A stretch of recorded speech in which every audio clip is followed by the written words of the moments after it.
dağları vurmaz, güneşi yandırmasan qaranlıqsa olmaz. Unutmayacağım diyenler bilmirlər mi, ölülərə dirilərdən əsla dost olmaz. Her dirinin peşəsidir daim yalan, ölülərdi yalnız sükutun diliyle danışan.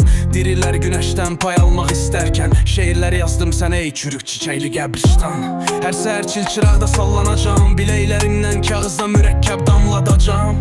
Heç nə olmamış kimi həyat davam ederken, mən peşman belə olmayacağım.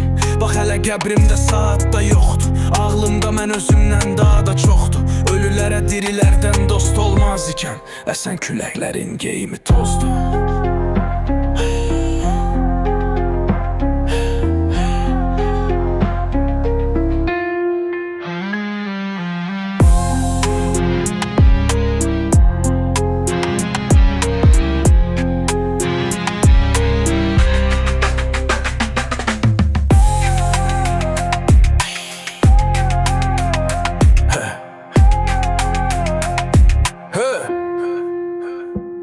Küləklər əksini dağlara vurmaz, güneşi yandırmasan qaranlıqsa olmaz. Unutmayacağım diyenler bilmirlər mi, ölülərə dirilərdən əsla dost olmaz. Her dirinin peşəsidir daim yalan, ölülərdi yalnız sükutun diliyle danışan.